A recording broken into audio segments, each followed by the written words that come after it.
Hello, it is December 10th. It is my baby's 8th birthday. His name is Daniel, and he makes 8 years old today.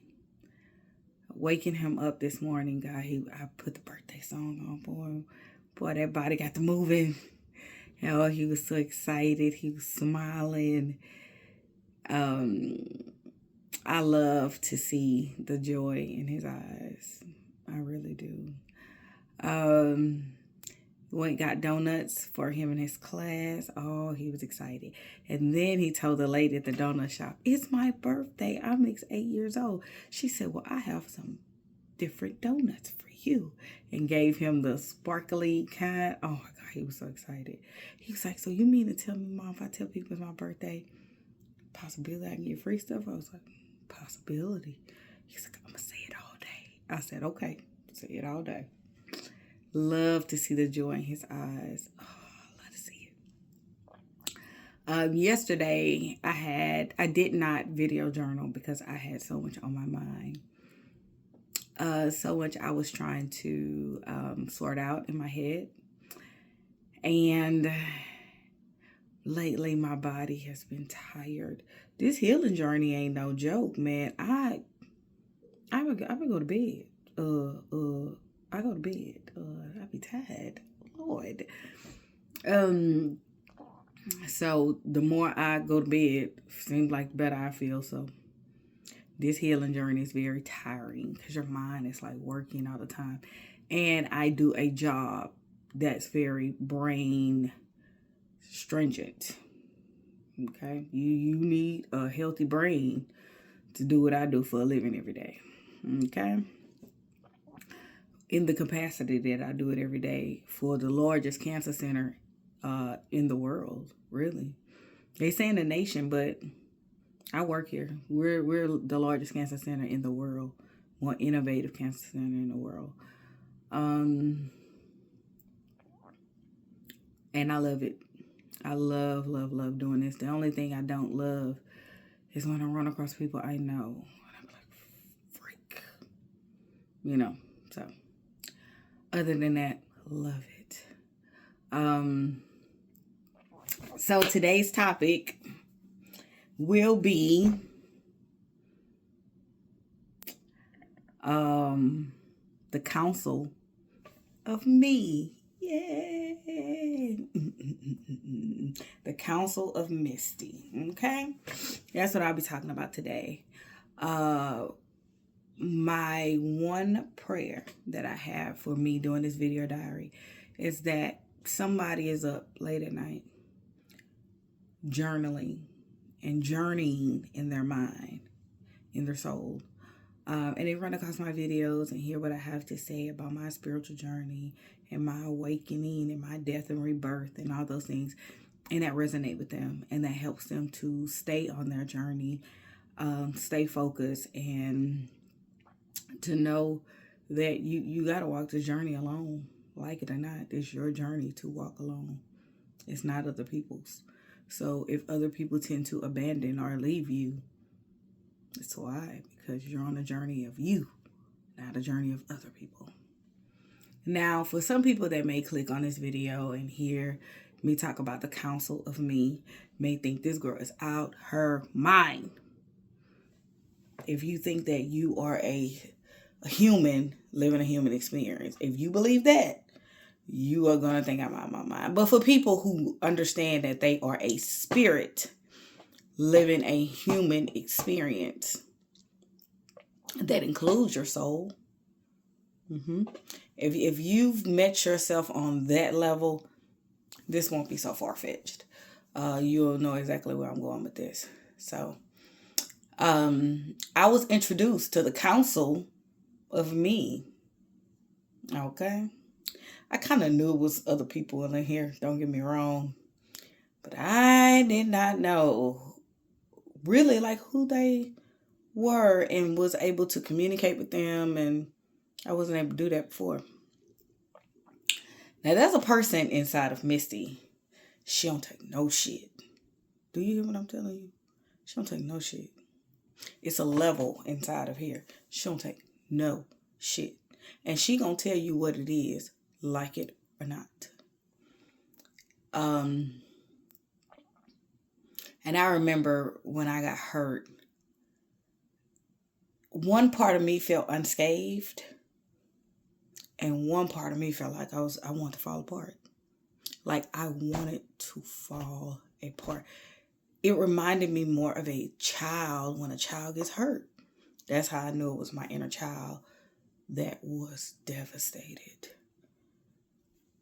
Misty, the adult, she was already detached from the situation, moving in a detached space from it. But my inner child was fully hopeful and fully connected. And that was something she wanted that unfortunately could not manifest. Could not. And I understand why. Because God loved me so much that and this is what came up in my spirit. The God inside told me that God loves you so much that God would rather tell you no right now and hurt you right now than to you to go on a journey and found out everything you lived with a person was false. Even the person. Because the God inside said the first person you're going to get mad at is me. And you're going to be really angry with me. So I prefer you to be angry now. And I said, only a true loving God would do that. You know? So, let me tell you how I got introduced to the counsel of me. So, of course, I was just saying that I fell out. A part of me was unscathed. Part of me was like, I knew it. And the other part of me was like, I don't care. I don't care that you knew. I am hurt. I'm falling apart here. And I only had an experience like this when I was in my 20s. No, I've had these experiences several times through life. But my most memorable time was in my 20s. When I had this out of body like experience. And I've had one or two after that, but not like this. So as I am on the freeway, the Beltway, heading to Super Bowl, the night that I saw his wedding pictures online, I couldn't sleep that night. I couldn't. It's nothing that could help me. I was just up thinking like, Misty, like to feel all parts of you in an argument is weird. All parts of me was in an argument about what happened, how it happened, who's at fault. And this personality, I guess, or level of me was like, fuck all that. Girl, you knew, you were told. And you chose to see it from a different place. So that's why you got hurt. Now you done hurt all of us. Now all of us in some kind of pain. And now you got to fix it. So this is what's happening inside of me. And I'm like, this is new. This is different. And the first thing my conscience said, you want to fall apart. You want to fall apart.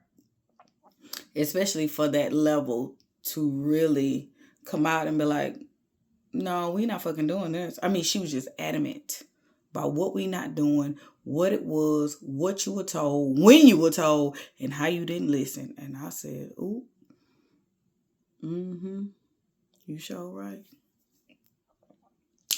So on that Beltway,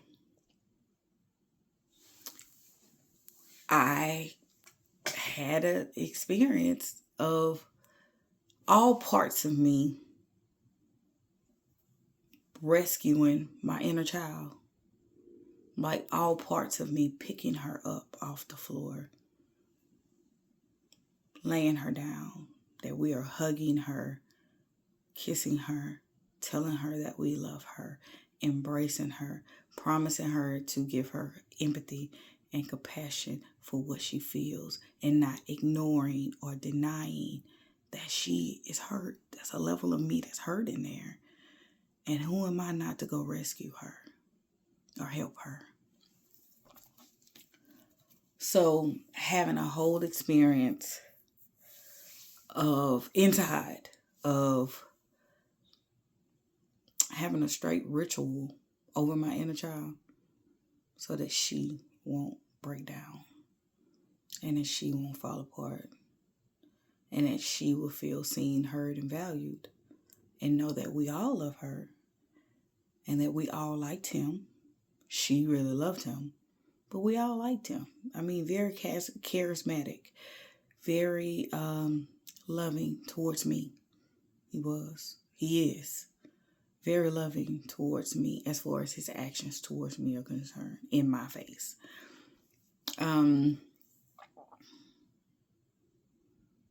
I could not deny what she experienced because I experienced it as well.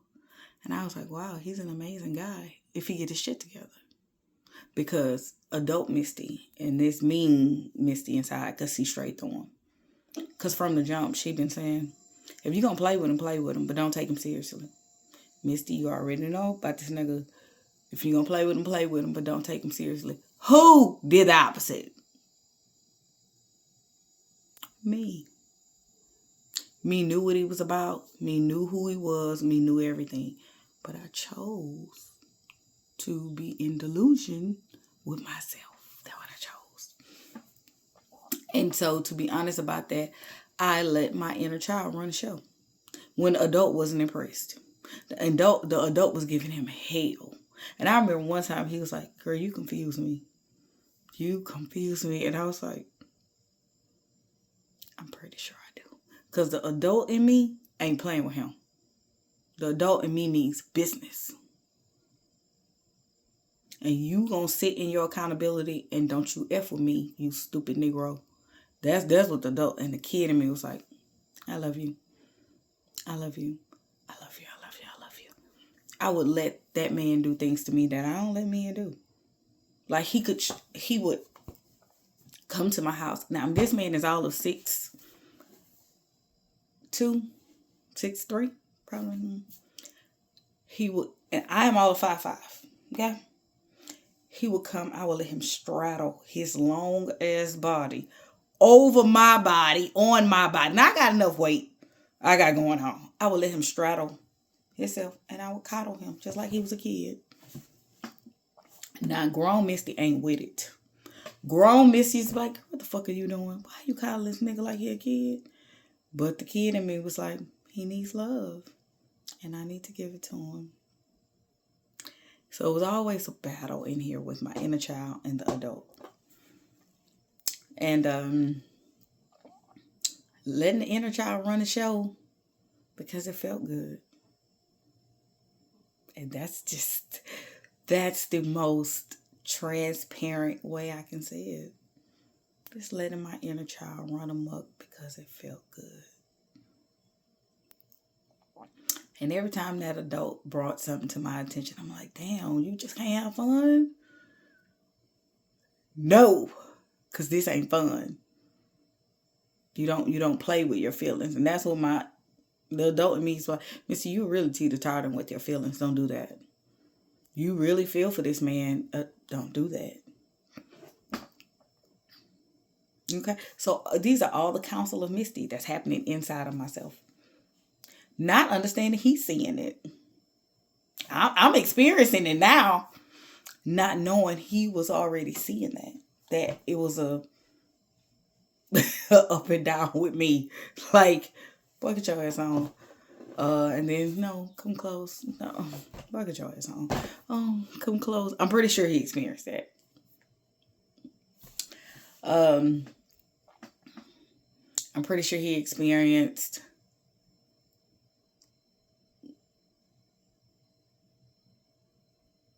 having sex with me and then I disconnect. But the kid in me was like, just to enjoy the moment. And the grown up in me is like, fuck it, I don't like it. Just really weird.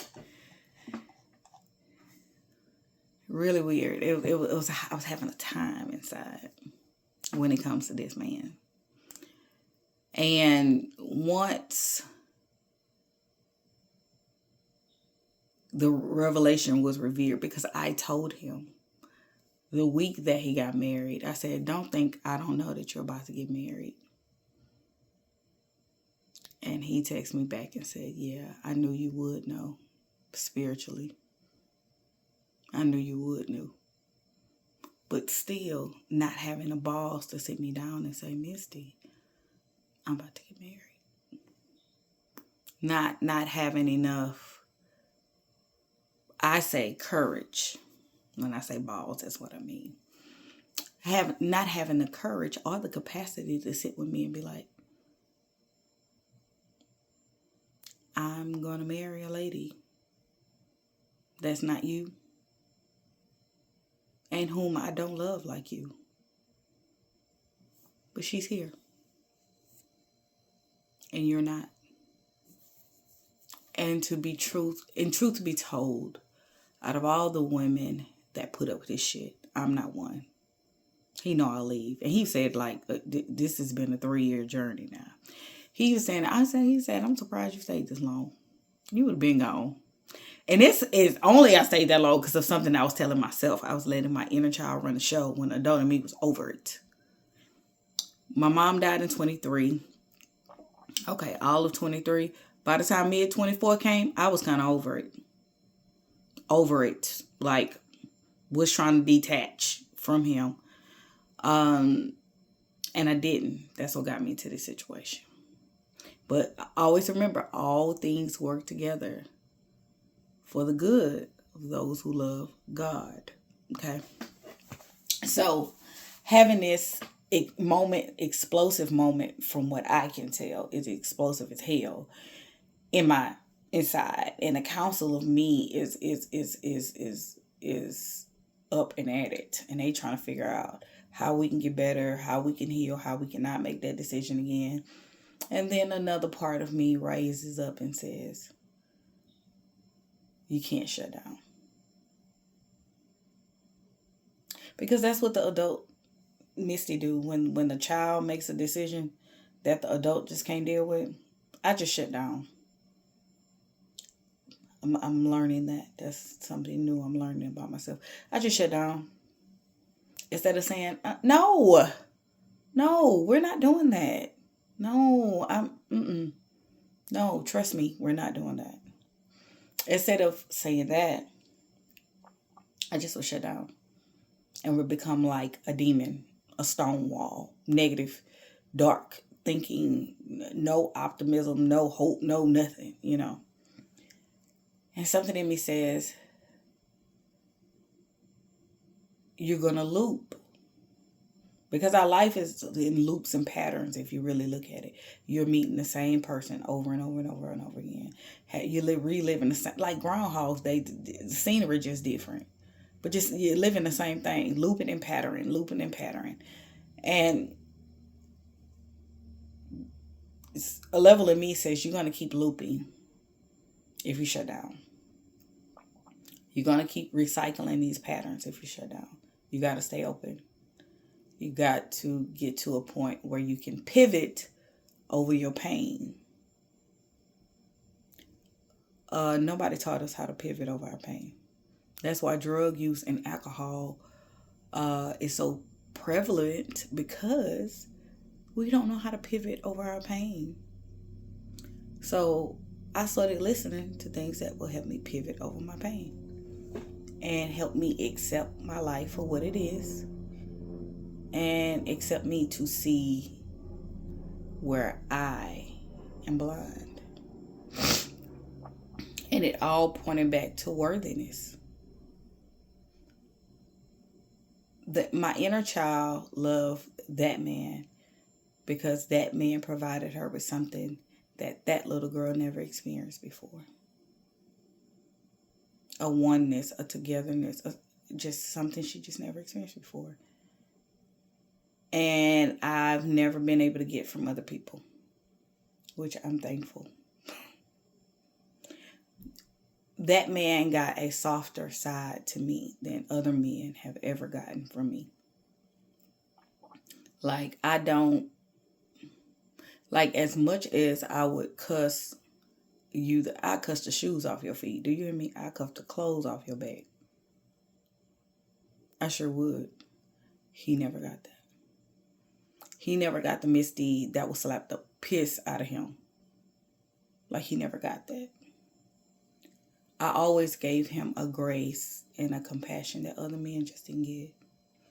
And for months, what I've been trying to reconcile with myself is he gets parts of me that even I don't get. And I needed to figure out how to tap into those parts of me. And how do I hold that for myself instead of giving that to him? And then when he goes away, it goes away too. I want to keep that person around. That's what I told myself. I like her. I like how soft she is. I like how eager she is, how happy, how beaming, bright, like all those things that she is. I like those things and I want to keep that around. That is not just for him. That should be for me. That's when the light came on. The light came on is that I have different levels of me that not even I have access to at first. I have access to them now. But before, I did not have access to all parts of myself. So decision making was always all over the place. I'm adult in one area of my life, a child in another. I can manage one part of my life, totally mismanaging another. I can see clearly on one side, totally blind on the other. So having to own that that's happening in my life.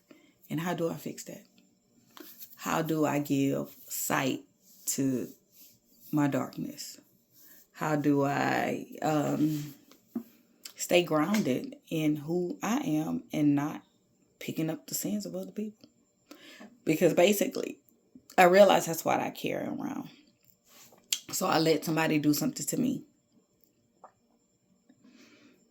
out of their own misstep, oversight, whatever the case may be, of why you fumbled me. And then I would take that I'm fumbled and turn it into, it's the reason. That's the reason. This the reason. Like 50 million reasons. You're black. You're female. You're overweight. You're smart. You're intellectual. You got your shit together. You have a small child. You have your own stuff that, nobody has to come in your life and build for you. You've built for yourself. I would take all those things that's amazing about me and turn them into something negative. Like, I would like, you think different from other people. That's why nobody wants you. Nobody can't love you because I don't take shit. I just don't. I just explained there's a person inside of me, a level inside of me. She don't take no shit from nobody. She don't take nothing. And I own that that's a part of me that exists. And I'm not here to take people's shit. Now you can dish her all you want to. Me taking it to something different. So I don't hold people's sins anymore. If that's something you did out the unkindness of your heart, or you didn't have the capacity to be honest, you were deceptive, you were manipulative, whatever you did, that is yours, baby. Let me hand that to you. And get that off my plate. And my plate got a lot lighter. And how I felt about myself, I didn't internalize all the great things about myself into a negative. I didn't do those things. So meeting the counsel of me helped draw even me out. Misty, you have amazing things about yourself.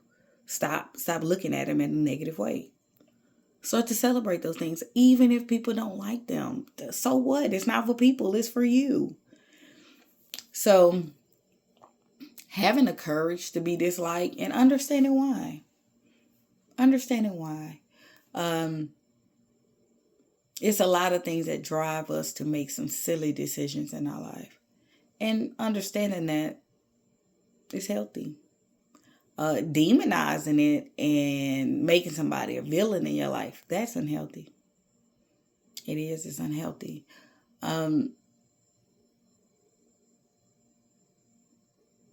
And so I said I wasn't going to do that. I was not going to do that. I was going to honor. And every time a feeling came up inside about him, I told her, I love you, Misty. I'm going to give you grace and compassion to feel what you want to feel. I love you.